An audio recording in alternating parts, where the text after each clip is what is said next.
Meta is cutting 1,000 jobs in the Bay Area. It's the first tech layoff in that area there of 2026. But basically, the CTO, Andrew Bosworth, they're moving funds from Metaverse to wearables. And he believed in this so much that they spent 21% of their 2024 budget and costs totally on it. But then they've lost $71 billion since 2021 with this investment. We all know Grok, right? It has a reputation for basically being the wild, wild west. Do you remember that whole thing where there was like this whole Taylor Swift porn tape that was leaked, but it was a total deep fake thing. But the internet went crazy for a couple of days. Now any Yahoo can go and prompt, create a Taylor Swift video, whatever, and like it can do it. The allegations came, but what they decided to do is they're paywalling that feature. So now they're putting the liability on the user. So they're saying, oh, you want to create super sexual content, or you want to create all these deep fakes, you want to create fake political news. Now there's a paper trail to the user who's doing it. So they didn't get rid of the capabilities, they just blocked access to everybody on the web. Have you heard of Shadow AI? They are incorporating AI agents to monitor non-corporate AI account use. Hey, it's Dave Gerhardt. I spent my career in marketing going from PR intern to CMO, and now I spend my time running Exit 5, which is, in my opinion, at least the world's best community for B2B marketers. If you need a place to connect with your peers, get feedback on your work, or just make new friends in marketing, you should go and check us out. It's exit5.com. You can learn more. This episode is brought to you by our friends at Vector. You know them, the ones with the cute little ghosties in the feed, aka your favorite marketing team's favorite ad targeting tool. See why at vector.co. So, speaking of investing money into Notorious B2B, I want to bring everybody into our monthly reporting, which is terrible because we don't actually report monthly, but I'm just going to call it that and we'll pretend like it's monthly. But the first thing is, obviously last year in fourth quarter, we semi-trolled the internet and said, oh, we're accepting sponsors. And then people were like, oh, we actually do want to sponsor you. We're like, cool. So we got our first sponsorships. But then we decided that we're going to take the sponsorship money and reinvest and do some cool stuff for Notorious B2B this year and for our other upcoming podcast. And so the first thing we did was we decided to do niche sponsorships with people that we know in the creative space who are doing newsletters and things like that, right? Some people, very, very expensive. Some people, not that expensive or just starting out. And we're like, okay, maybe that's like our little niche. And Heike Young, who was the head of brand and content at Salesforce and then Microsoft, and now she's out on her own and offering fractional content strategy and content services. So hit her up for that. We decided to sponsor her new newsletter. She has about like 1,000 content marketers in there.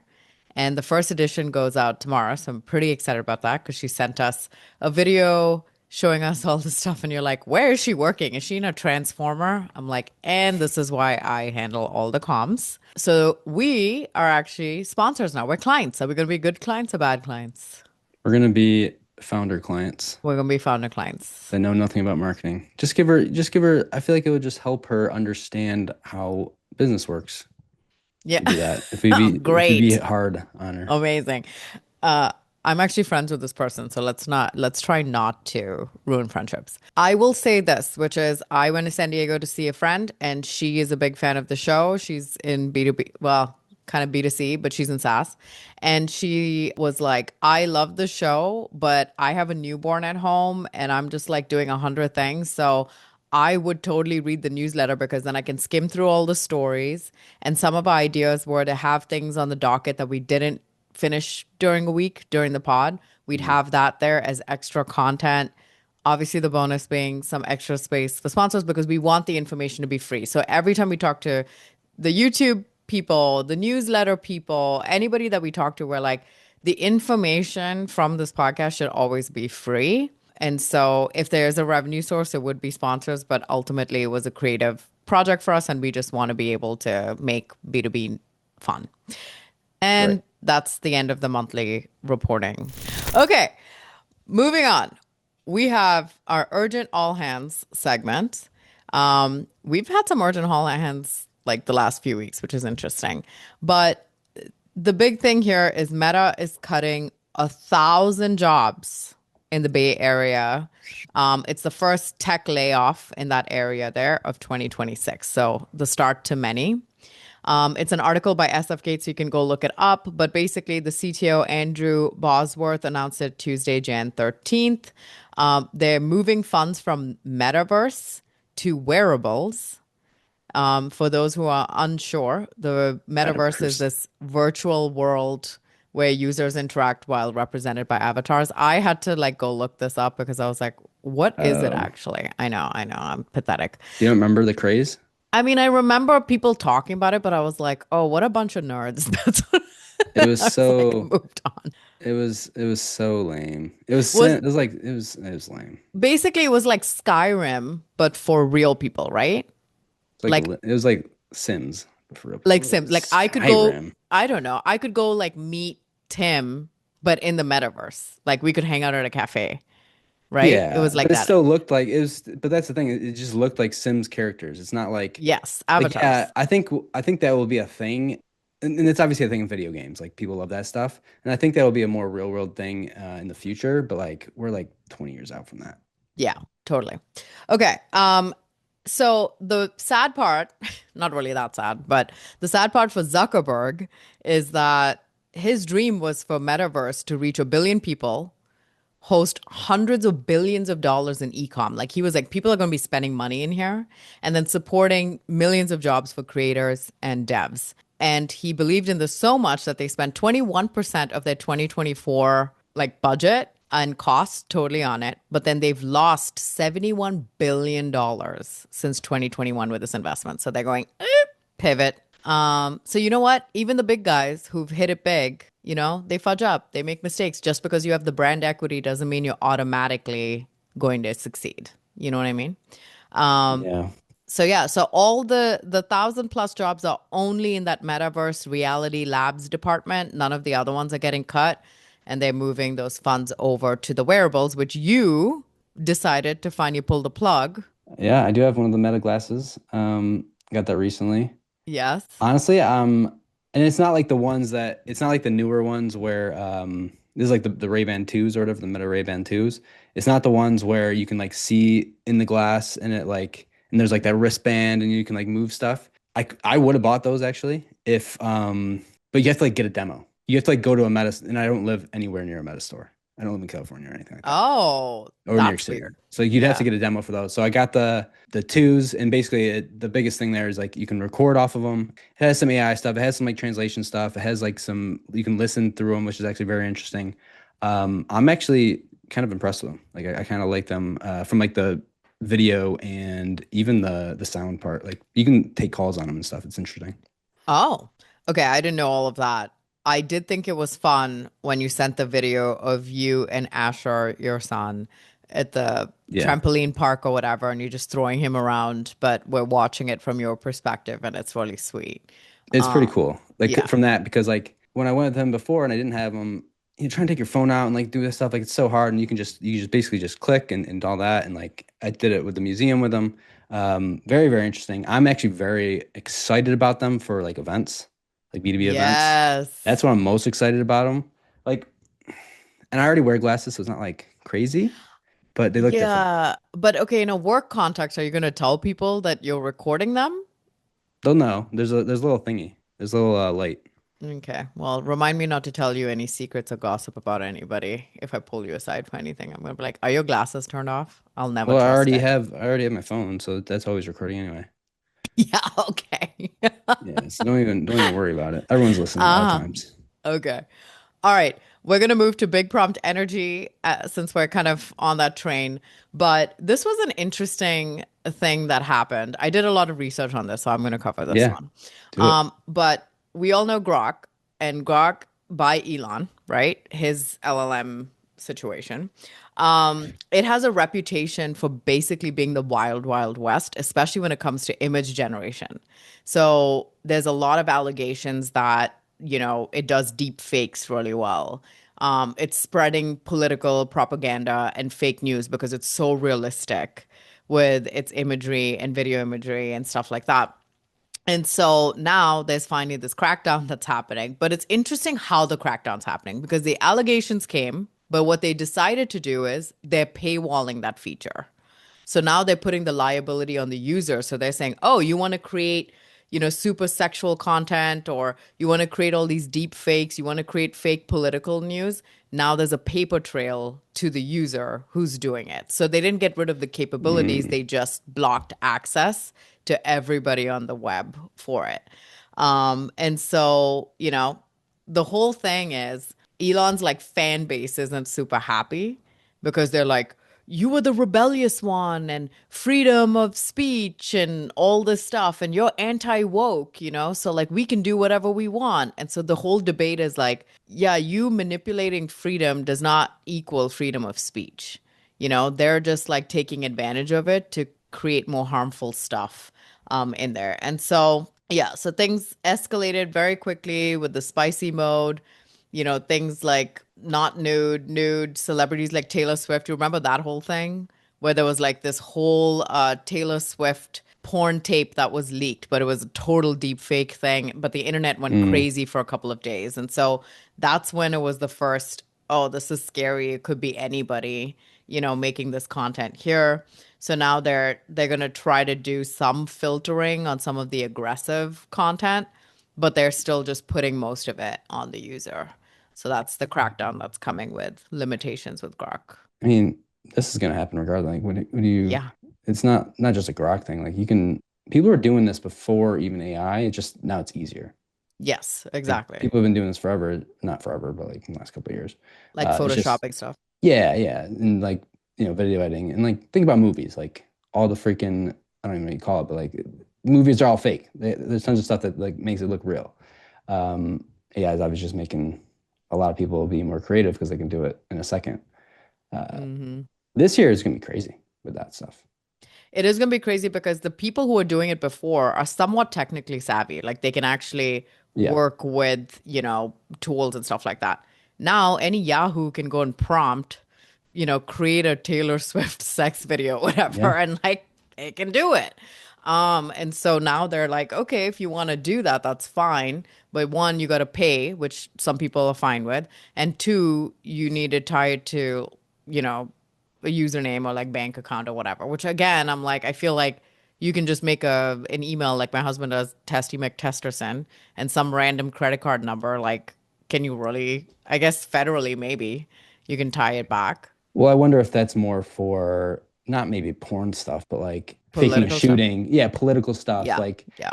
I think it's more for that because then you could probably track it back to an IP or something where if it's like legally, like we need to find this person or something like that, or scare them or something like that. Yeah. Okay. Moving on. Have you heard of shadow AI?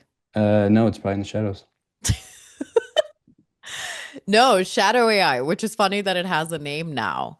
But basically, enterprises are freaking out, as we knew would happen, because all their employees are using personal AI stuff, right? Access Mhm. to do work. And so even though companies are like, hey, we'll pay for like a team chat GPT license, Okay. most employees are also using their personal to do work. Probably stuff they're like, I don't want my company to Oh, see. I'm going to give it all this context. So what's happening is the violations for, like confidentiality rules and violations, those are all gone up by like 50% because people are putting proprietary information, personal, financial records, health records, all of that stuff in their personal AI yeah. accounts to do their work, probably the work that they're too embarrassed to do, be like, oh, I don't want my boss or, my company seeing that I'm using AI for X. So I'm just going to use my personal account and do it. Well, that's obviously a huge risk for companies. How do you crack down on it? This is the funny part that they came up with. They are incorporating AI agents to monitor non-corporate AI account use. So I'm like, okay, so you're using AI to monitor AI use, and I don't know how they're going to do that if they like if I'm working at my company, and even if they have everything on lockdown, my cell phone, I can just I have ChatGPT on my phone. I can literally go there and ask it questions related to, my stuff, or have a personal laptop and Uh-huh. just like send myself documents. So it's like, how do you get around that? But that's going to be another big issue, which is just more information being out there, right? Just provided to these LLMs. What are your thoughts on it? You're like a non-privacy person. You I don't don't, care. yeah, I'm not a privacy person. I obviously understand like there's going to be some crazy stuff, especially if you work in like insurance or finance or like anything that has like personal records and you put that stuff in there and then like who has access to it, who's going to get leaked at some point. I guess the question is, does this even solve it? Like, no, I don't think it does. No, I don't think there is a solve for it. You Oh, can't tell people what to do during their off time. Even hours, it's just like, okay, like you don't have access to someone's personal phone. You can't even ask for mm, that, right? So the only thing is you're working on this good faith policy that they're not using their personal devices or personal accounts and putting company proprietary info on there. I know people who have a personal computer open with their personal, LLM access, or they'll do something where it's like, oh, my company's paying for Gemini, so I'll pay for ChatGPT, and then they have access to two of them, and uh-huh. then you know what I mean. Then giving both context for an output and see which one that they like the output better for. Yeah, I get that. Yeah. Okay. What's What? next? All right, let's move on to Let's Noodle. Let's Noodle. Let's All noodle. right, so this post from Darren Shaw, it's about the good old marketing attribution. So I don't know if you remember in the heyday of Chris Walker. How'd you hear about his fields? Went crazy like 2020, 2021. Everyone like that was the thing to do. That was the that was how to attribute everything. Obviously, it's kind of died down. And everyone either does it or they don't. And there's been some kind of speculation of, oh, is it really that helpful? Well, someone basically tried to, well, Darren, I don't know if he tried to redo it, but he basically said, ask how people heard about you when they sign up. So basically, same thing. Of how'd you hear about us? And he puts a full report here of like, all right, Instagram referral, word of mouth, ChatGPT, blah blah blah. That's all great and all, but the thing I really liked here was Rand Fishkin, good old Rand Fishkin, co-founder of Spark Toro, did a bunch of other stuff too. Um, he made a brilliant comment that was around. Please, he said, please, Darren, put some fake ones in here. So basically, he's saying put he's basically saying do a drop down instead of an open field. But he's saying put a drop down and put some fake choices like influencer TV show podcast or a YouTube channel that you're actually never even been on or anything like that. Because what he's saying is a lot of people will actually claim that they heard about you from these things. So you could say like Notorious B2B podcast, but they've never actually been sponsored on here. And people will actually claim that they are from that. And I thought that was brilliant because I found that very similar stuff in the past. Like, I mean, I actually, right before the call, I pulled up one of my clients, how did you hear about us? And it has like 3,600 submissions. If you look through the submissions, even though I love the field, it's not that helpful. It's usually like Google, LinkedIn, website, or not available, whatever that is. But I just thought this was a very interesting way to add to the how did you hear about us field because the truth is, it's not perfect, and you're going to find a lot of flaws with it. Especially if you have drop down, people are just going to choose the first one. Yeah. So the whole thing is the argument has always been, oh yeah, add a field. That's what Chris Walker made everybody do. But then there's how do you do the field right or wrong? And the wrong way is to just add a drop down because how many times have you gone and selected and were like, oh my God, why is this a required field? And then in your head, you're like, I don't know, LinkedIn, sure. And then you just select one and throw it up Yeah. there, right? I've done that before where I'm like just annoyed. So then LinkedIn goes, well, just you have to make it an open text field and then they'll put something in there. So my form does have an open text field. I only Mhm. recently added that. Mhm. But also I know that most of it is LinkedIn. Like that's how people Yeah. know me and about me. So it's kind of weird. But sometimes I'll hear things like, I saw you on Anthony Pierre's post or something like that. And then I can just let them know. But I'm not like, I got to double down and sponsor Anthony Pierre or whatever. Maybe I should. But but that is interesting to just add some wrong ones in there because people will ultimately pick that. That would be, I just want to try that now and just see, like, put some like outlandish ones. Do Let's just you see, like, have that on your fields? I think it's overkill for us, you, me, and all these other people that are like solo because we know where it's coming from. And what are we going to do with that information?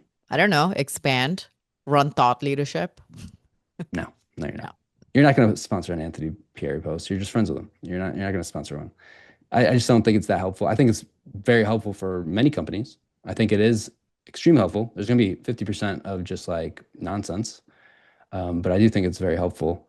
But again, I do like the open field, even though you do get some nonsense there. People just say not available or whatever, or just you tell me. Like I've literally seen like you tell me can't remember. Like there's that stuff too. But I think the open field is better. But if you do a drop down, that would be fun because you could add in some traps. Yeah, of course. But sometimes if you make it too funny, people will choose that on purpose. Even if they would have chosen the accurate one, they'll be like, oh, that's funny. I'm just going to choose that. I'm just going to choose that one. Yeah, that's Like true. my mom, I'm like, oh, hilarious. I'm going to pick that, just But what something if it funny. was your mom? Well, then, but it's not true. That's the whole point is to But what if she met put someone at fake. the park with the sass? Oh, be the only one. All Okay. right, fair enough. So we've had the comparison page debate before. It is one of the age-old debates in B2B Hmm. and how to handle them. And I've talked about the previous companies I've worked at, super competitive space. Constantly, we would have competitors misrepresent us on their comparison pages. They would often lie or they would compare not an apples to apples product. They'd go pick a random product in a suite and compare it to a different product in their suite and say that we didn't have anything. It was like our Yeah. tag management software versus their, CDP or whatever. And we're like, dude, you're not even doing a fair comparison. So we used to issue C&Ds like candy, C&D. So much so that we had a template. So we'd find the page, I'd send it to legal and say, hey, here's another one. This is the company name. Here's the previous C&Ds we've sent template. They filled it out, signed it, they issued it. We literally had a productized process to send out C&Ds. But Colin Majak, product marketing at Sibylla Cybel. It's syllabus. Okay. Um, so he just did something that's actually quite classy and a little bit different. So I want to show the class. Okay. All right. So here's his post. So he says, what do you do when a competitor's comparison page is inaccurate? You DM them, of course. I've never once thought to send a message.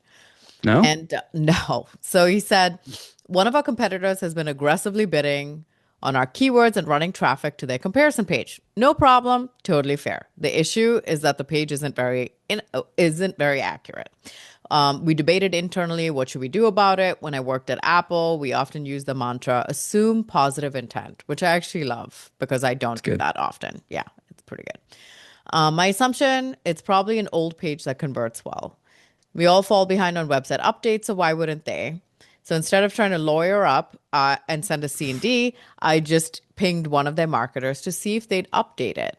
And then he sends this message. He has a screenshot of the message, and the message says, "Hey, wasn't sure who to bring this up with, but I figured you're my guy. I'm all for competitive pages, but the current whatever versus our page is inaccurate at many points. Are you open to a revision? To be specific, every one of the X's in the comparison grid is incorrect, with the exception of live call coaching. We don't do that. Then below the grid, the 4 points of contrast are also incorrect, as we literally do all those things: CRM updates, cross call analysis, the whole shebang. Up to you and how you want to proceed, but I figured I'd flag it directly rather than do some lame C&D thing." That's really sweet. I know, but I love the little end line there because it's like very sweet, sweet, sweet, sweet, sweet. Just throwing this out there. We could do this. We could throw the C&D your Yes. way. Got to mention Yes. that. You got to mention, like, hey, the traditional way is a C&D. We could do that, but do you just want to update it? It's just good. It's good politicking, right? Yes. It's Yeah. very, very smart. I didn't read the post. Did he say you got a response and all that? Did they fix it? I don't know yet. This was just 3 hours ago, so I doubt that they Fair would have enough. fixed it. But oh, look, they did respond. So someone said, "Ooh, would love to hear how they responded." Oh, And Colin says, initial response was cordial. They said they'd look into it. No update yet. Look into it is a little bit vague. yeah. You know what that Little means. vague. It's It like means it will not be looked into. it means they're all having a laugh in the Slack group chat right now on the marketing team. They're like, this dude, like, yeah, I'm gonna get right on that, Colin. Okay, over the 45 other projects I have to do. They're probably all making fun of him. Lenny, you've met Lenny. He was there at Spring too. Lenny Mhm. Rosenthal, uh, Unford. CMO at Takeoff. He said they're probably trying to influence the LLM so they show up in AI searches, keep us posted. He goes, now that's not assuming positive intent. Oh, that's so good. No, Who I mean would it's do fair. something so insidious as to consciously feed an LLM false information? So everyone's invested. They wanna figure it out, but I guess we'll find out what the update is once this has been given at least 24 hours. Well, you know what happened. They took the screenshot of the Slack. I bet you the person was like, they're not like they're not going to be mean about it, but they're not concerned too much either. They're going to send a Slack in probably like a growth channel or maybe a product marketing channel or website, maybe to the agency, and just put an FYI with the screenshot. And then no one's going to assume like they're going to take this over. It's just going to be in the group Slack, and then there might be an eyeball in there, and then nothing's going to happen. Eyeball emoji. An eyeball reaction. Yeah, But you know 100%. what? Knowing Colin, not that I know him that well, but I know him enough. I feel like he would follow up after a while. You got to follow up. Yeah, yeah, 24 hours, no follow up. And then the messages should, I hope, get a little less nice, yeah. Little more aggressive over a time. little aggressive. Like, hey, it's not me, but my higher ups, they're really wanting to do the C&D thing, and I really don't want to do the C&D thing. So, like, can we just get it updated, please? Yeah, our very fancy lawyer doesn't want to do anything. We don't want to pay him $10,000 an hour, but he did But take down Microsoft before, just saying. So don't we have mess. taken down I do Microsoft. come from Apple where, we're notorious for taking down companies. I'm just saying. I worked at the retail store, but still, but Still still. Apple. I know Tim. I know Tim Cook. Hey, I'm Sahil, CEO of Spiralize, the company that captures winning A/B tests from 78,000 websites. So yeah, we've seen what actually works. This February, I'm teaming up with folks like Anthony Pieri, Jess Cook, Rob Kaminsky, Taz Bober, and Alina Vanderberg to host Above the Fold, a workshop-style event designed to help you build a better website. No keynotes, no panels, just hands-on practical sessions you can actually use. And one more thing. We're skipping the useless conference swag. No stress balls, no XXL t-shirts, no USB drives from 2008. Instead, we're donating that budget to charity and giving you something better, real takeaways that don't end up in the landfill. Join us in February. Get the details at spiralize.com/above the fold. Hey there, Jess Cook, head of marketing at Vector here. And anyone who listens to Tass and Tim on Notorious B2B is a friend of mine. So I'm going to hold your hand while I say this. Native targeting is filling your funnel with ghosts. Wouldn't you rather put your ad dollars toward, I don't know, people on your website, clicking your ads, researching your competitors? I know I would. Vector lets you build ad audiences from those exact people. Unlike native targeting, which gatekeeps that shit, only letting you pick like some titles and industries and then just trusting them to show your ads to the right people. Boo. Okay, rant over, go to vector.co and get your ad audiences right. Someone I added posted. something here. Oh, I added something here I wanted to discuss. All right. So this one, the funny thing about this is why I just added it. It was posted about 4 hours ago, but I saw it last month and I wanted to send it to you. I saw someone else post about it and I wanted to send it to you and I lost it and I just could not send it to you. So like, I'm glad it came back up. So there's a sequence, like an outreach sequence that came up last month. It was from some guy at one of these companies. He was like, this is my go-to kind of sequence. I just want to walk through the sequence and then we'll kind of, you'll see why it's in here. okay. So step one, day one, manual email. Awesome. Step two, day one, LinkedIn connection request. Step 3, phone call, still on day 1. That's day 1. Assuming nothing happens, gives a day off. Day 3 happens. On day 3, there's an email reply, a LinkedIn message right after, and a phone call. Okay? No response. What happens? Next day, so day 4 here, phone call. Nothing, not a crazy day. Day 5, so if nothing happens.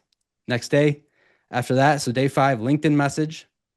And then if nothing happens there, I'm assuming, we give it about, 9 days? And then it goes to a new email thread. So this is day 14. A LinkedIn message, same day. Phone call, same day. So day 14 gets 3 things here. The day after, an email reply, another phone call.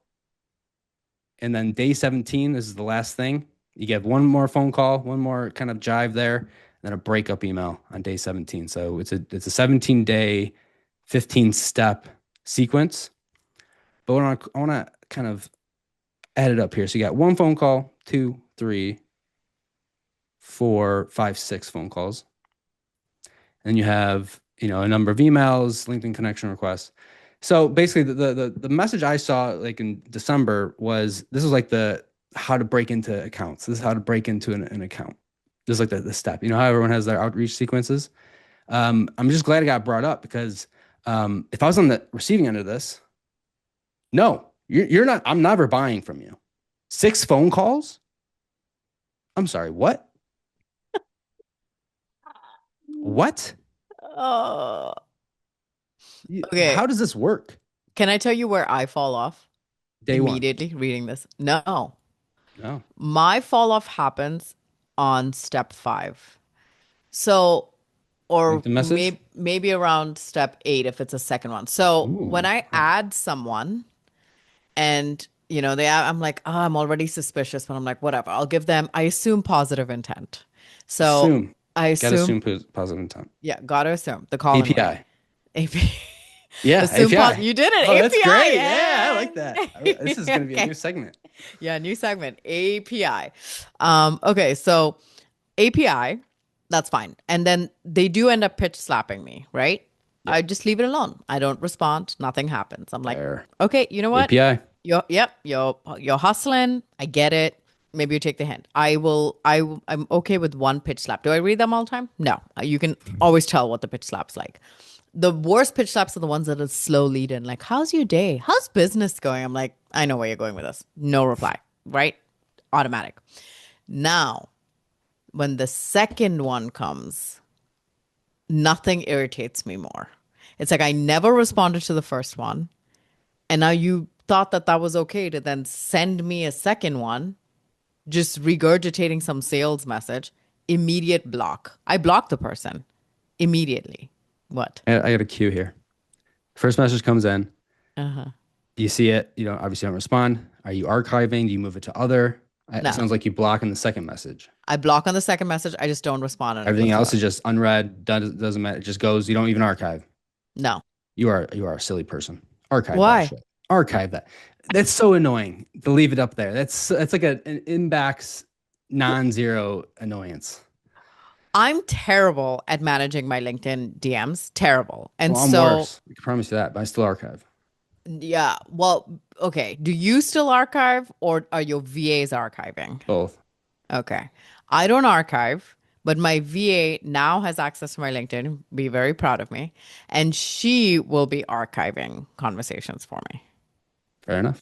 Okay. So I will tell her. You do a block on the second message. I do no an matter immediate what. block, no matter what. All right. I block them. So your loss is step 8. My loss is step 8. Phone calls, I never pick them up. 2 phone calls, though. 2 phone calls. At step 8, you've gotten 3 phone calls.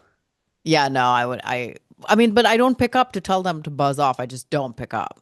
What's not explained here is, where is there a voicemail? If it's 3 voicemails, done. You'd block. I'm reporting you to the IRS. IRS? Yeah. 3 voicemails. What are they going to do? FTC, maybe. It's just a scare tactic. Yeah, just it's harassment. We got lawyers letting you know. Anyway, so ending on that note, what's the note? The note is No, is how does that even work? There's just no shot. There's no Okay. shot that works. I can't see a predictable. I don't see how predictable outreaches work. I just don't. Everyone's so Okay. different. Yes, everyone is so different.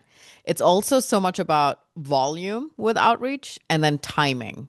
It's So volume for sure. I think about the, we did outreach for like my kids' PTA performances. We did an outreach, thing to all the people in uh, Columbus. There was like 20 organizations or something like that. But we got three that responded. And well, we got five that responded and three that confirmed and are doing performances at her school. So it is a volume game. And the reason that we got those five responses is also because we followed up a second time. So that's two emails, though. We weren't Yeah. calling and harassing people. We weren't finding them on freaking Facebook. We weren't doing all of that. So this was a little bit of an excessive outreach list. I'm gonna say Follow up is definitely king. I just think there's follow up and then there's follow harassment. up, Yeah, like yeah, eight P's. Yeah. 8 piece. Okay. Here's a quick question for you. Okay. Don't like this. So say I saw this post on LinkedIn, and it was like, how long do you typically wait on a Zoom call before you're like, this person isn't coming and I'm gonna hang up? Okay. Okay. You asking me like right now? I'm asking you what your opinion is. I don't have a set time. What I would say is I have a list of small tasks that I can do while I'm waiting. Um, Oh. so I usually give it more than most people probably. I probably wait 15, 20 minutes Ugh, that's like usually. almost the entire time. Yeah, but How long I mean, what's happening? The things in the background, I'm doing work. Like why does it matter? You know? are are you not seething over the person that isn't showing up like the I don't rest of care us? about that stuff. Like what's the big deal? Things happen. But they wouldn't you like for them to communicate to you if something has happened? Oh yeah, and by the way, I'm checking my email to see if something had like or Slack like to see if something happened. But they don't respond. They don't respond. Oh my God, I'm so mad. I mean, So I have a rule. My rule is which the reason why this even made it in the docket is because that person's number was exactly my number. 7 minutes. And it's like such an off number. It's not five, it's not 10, it's 7 minutes. I give a call 7 minutes before I'm popping off. are you doing things before that? Like, what are you doing in that 7 minutes? Are you emailing them? Are you waiting for an email? Yeah, so I'll wait about like 2 minutes into the meeting. I'm like, hopefully they come. And then about the 5 minute mark, I shoot off an email. And if they haven't emailed me, Hmm. and then I give it 2 more minutes after that, and I just hang up. And I'm like, if they want me to jump back on, that's fine, but I'm not gonna sit here like an asshole waiting. When That's I, fair. yeah, when I've done that to people, I usually send a message, or if for some reason I've not, it's because I literally lost track of time and then I apologize profusely for it. And then I do ask to reschedule. I'm not like, hey, there's 5 minutes left. And I'm like, hey, let's jump back on. I'm like, hey, I don't want to waste your time. I've done enough of that already. Let's schedule for a different time. And please, like, take this gift card as, me apologizing. You know what's funny? I have a funny story about this. Um, Sendoso, when I first went out on my own, Casey Jenkins, who's now head of marketing at Claude Code, Code. she was the SVP of growth at Sendoso, right? And then Hmm. yeah, and so she scheduled a meeting with me, and I was so excited. I remember I was so excited about the Sendoso meeting all week, all week. Okay, I got the time wrong in my head. Yeah. And I'm sitting here, I'm doing my work, whatever. I look at the clock and I'm like, shit, it was 15 minutes ago. I get on the call. At this point, like we had known each other a little bit, but they were visibly annoyed. Visibly annoyed. Really? Yes. And then, the call went on a little bit longer than the original time too. So I could tell they were looking at the time because they had to jump. And like, it was such a disaster. And I always think back to that call and I'm like, ugh, it just made me feel so terrible. So it is just like my worst fear. It's my worst fear. Yeah, and I agree, but I also think everyone's kind of like that. So like if so that's the thing. Like if I don't I'll wait 15 minutes because if it takes 15 minutes, I know that they either lost time, they're not doing it on purpose. Like something happened.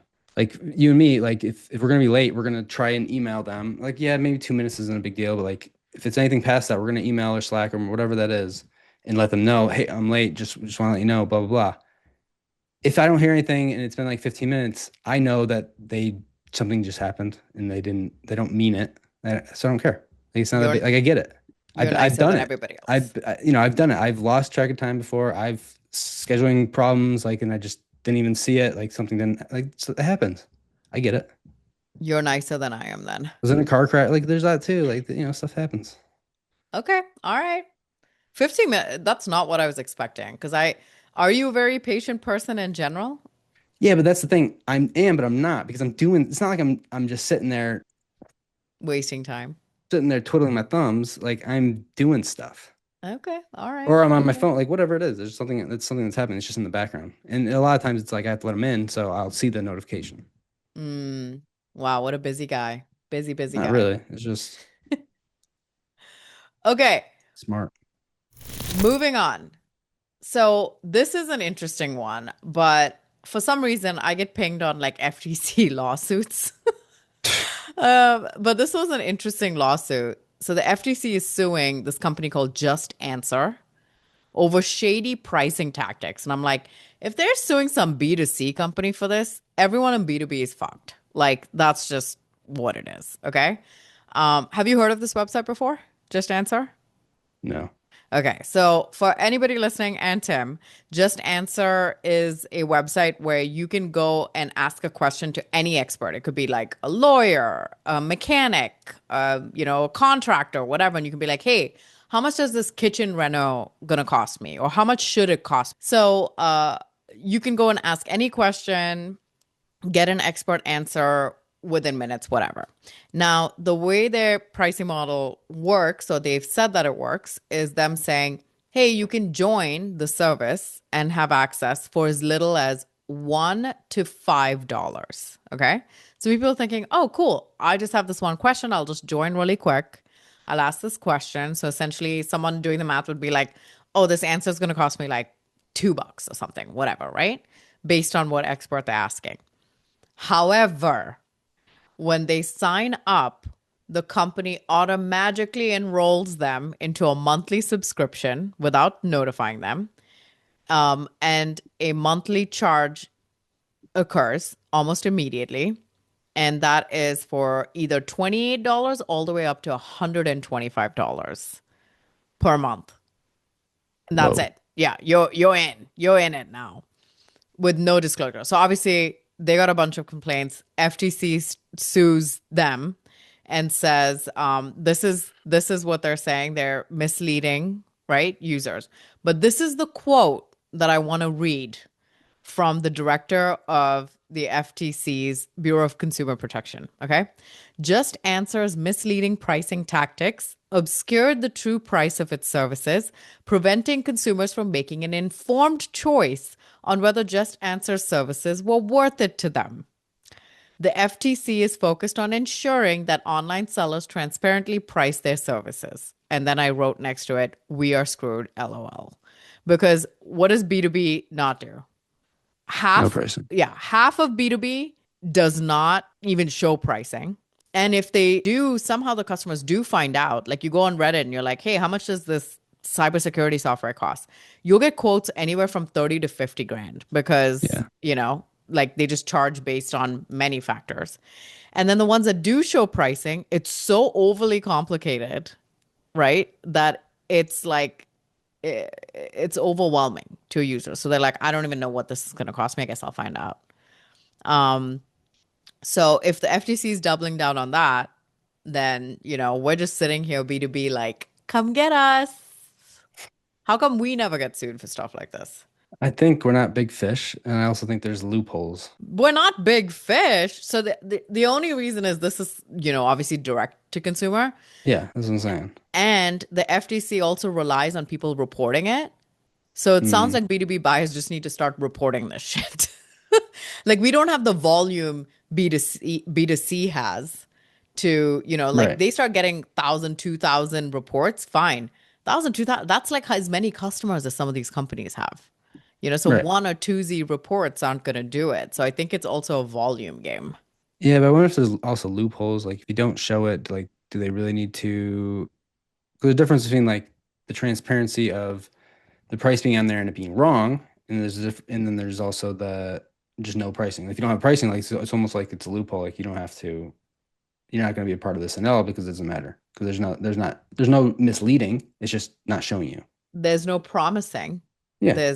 There's just, hey, you got to talk to us first. And they're like, oh, they're probably being honest on the sales call. Womp, womp, jokes on them, right? Yeah. I mean, how do you? They're not going to. FCC ain't got enough manpower or people power to listen to all those. No shot. Yeah, no shot. Okay, anyway, so that was just an interesting thing that I found. And now we're going to go into Close one. a lot of people won on the internet this week.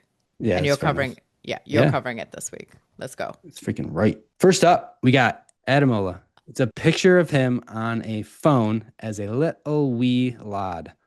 Very, very young. Was he one? Little baby. Yeah, maybe one, something like that. 18 months, maybe something like that. It's on his one of those old school phones, not a circle dialer, but a landline. it's a landline. Yeah, old Yeah. school phones. Old school phones. It's very Oh cute. my It's a very God. cute. I'm not gonna lie. When I saw it though, because when you sent it to me, I was like, wow, you really went with the AI here. It could be AI. Why? Why do you say that? I'm not saying his is. It's just like these are the pictures that you'd see on AI. These are like Oh. AI pictures that you'd see. That's how good it's being. That's how annoying it is because now everything's like, all right, is it AI or is it not? Like I don't know. We have no Okay. idea. I bet you I can make something like this on AI. Okay. Guarantee it. All right. But good job, Adam. Okay. So Adamola says, I've been dialing since I was in diapers because the picture is of him on the phone. And he says, sales isn't hard. You're just lazy and stupid. Stop making excuses. You just have to block out all the noise and hustle. I was on the phone 12 hours a day, 7 days a week. My meals, I cried and they appeared. No time wasted cooking. Bathroom breaks? Nah, diapers. I couldn't even talk, but I was closing deals. So what the fuck is your excuse? If your goal in 2026 is to sell more, here's your motivation. Hang this picture up on your wall and get to dialing.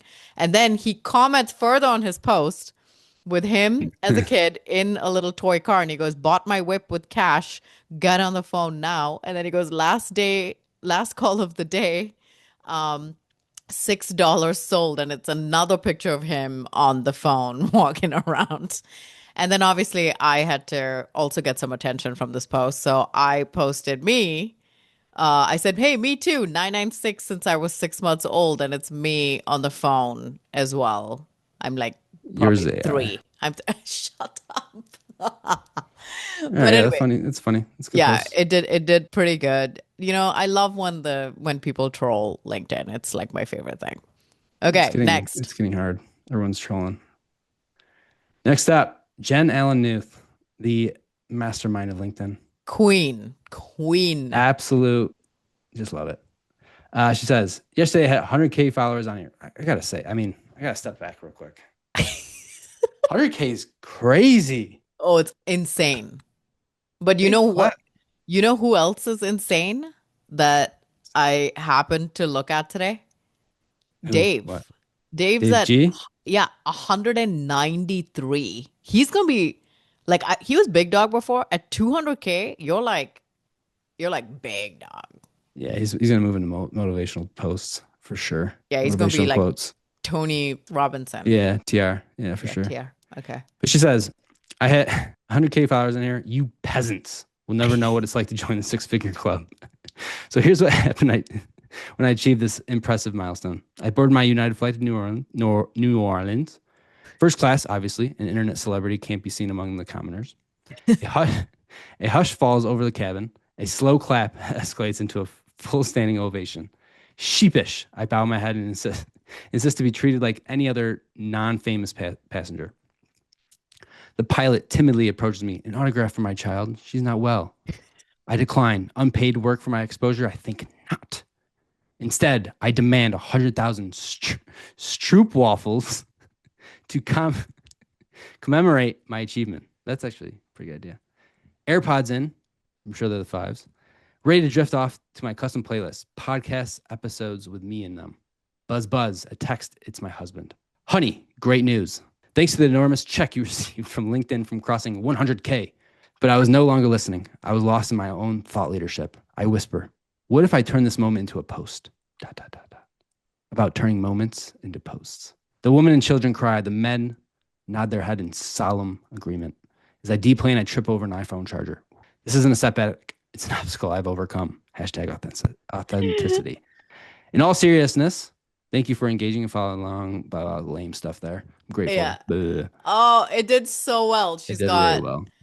1,700-ish reactions. It was insane. It was It blew so up. good. It was just fantastic. So one day when I'm at 100,000 followers, I've got just 75,000 to go. You'll So be all right. 10 years from now, when that happens, people would have forgotten about her post, and then I'll just reuse it. Yeah, I mean, I was just gonna say, yeah, you just at that point you just copy Yeah. and paste. Easy to Perfect. remember. That's awesome. Amazing. Yeah.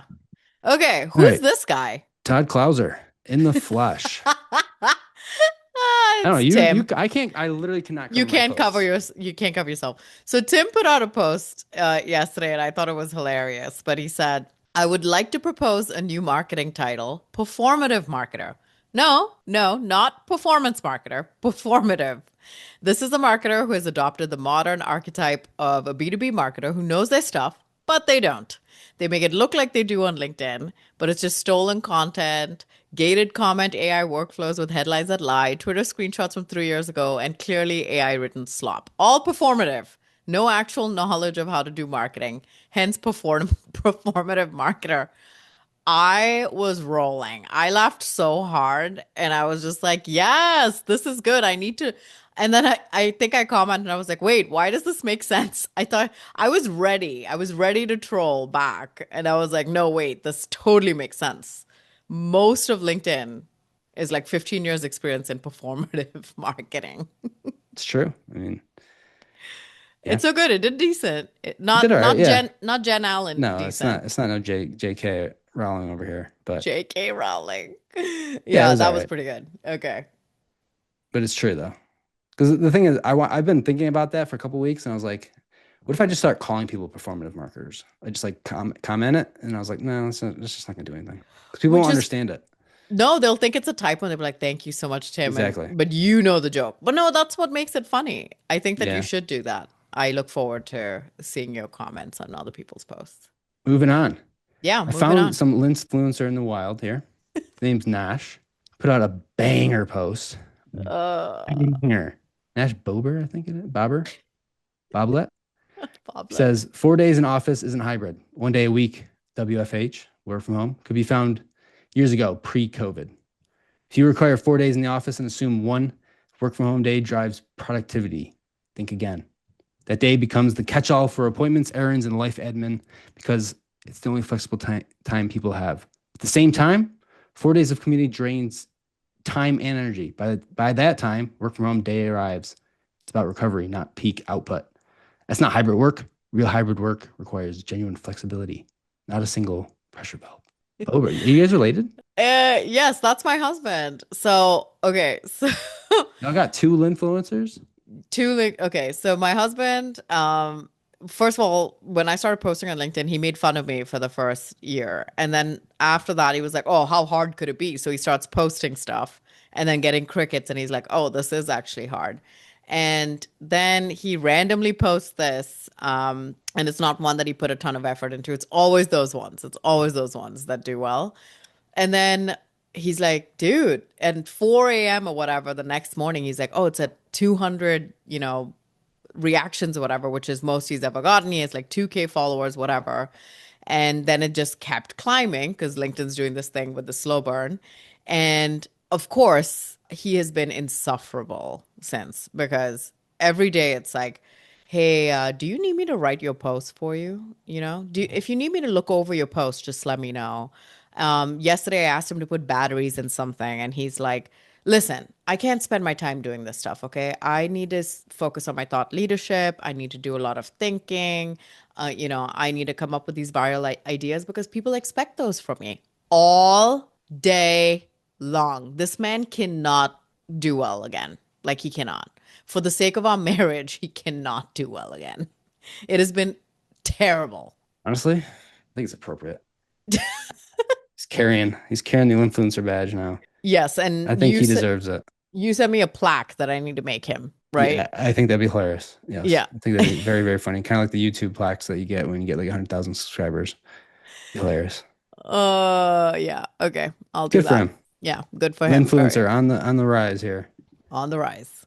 Lastly, we have AI slop at it again. But this is like, I don't know, it's interesting. It's one of those things where people like put a screenshot and then they screenshot over a screenshot over a screenshot over a screenshot over a screenshot. This one's from Vincent Roberts. So basically started with someone saying 90% of all LinkedIn looks like it's been piped through ChatGPT. Someone took a screenshot of that and said the same thing. Someone took a screenshot of that, said the same thing, said the same thing. And now it's kind of becoming this like, now there's three screenshots within it. And Vince Roberts has the fourth one here. And I can only guarantee you there's going to be a fifth and a sixth and a seventh. Check the reposts. Check the reposts. I wonder if people are doing it in the reposts. Oh, that's good. That's a good thought. Yeah, there you go. Yeah, they are. They are doing it in the reposts. Oh my gosh. Jeez. That's freaking hilarious. Oh my God. See, this is the kind of shit I live for. I live for this kind of trolling on the internet. It's so good. It's so good. Yeah, it is. Oh, is this another one? This might be another one. This might be a fifth. A fifty. Yeah, here's a fifth. Roy Schubert. Oh, this one blew up. Whoa. Roy's got the 647. Oh my gosh. There's 2 comments. All right. Well, it's funny that they're only tagging Matt and Vincent and not Logan, not Craig, or the other one screenshots. Maybe those were the OG. Maybe those were the OG ones. That is so funny. As always, internet is undefeated, and that's why our show exists, right? So closing out. Yep. Shoot, what's the phrase here? Retention rate? Retention rate. Yep. Done. All right, let's be honest. You probably didn't go to school for B2B marketing. I didn't. And that's exactly why we built Exit 5. It's now the top community for B2B marketers. You can learn more about our community and our in-person events over there at exit5.com, or at least join the newsletter. I read every message, and I promise that if you reply, I will reply back. See you over at exit5.com. Big thanks to Vector for keeping our ad dollars where they belong, in front of people that Seth would love to talk to. So stop donating your money to native ad targeting and start targeting your exact buyers with Vector.co.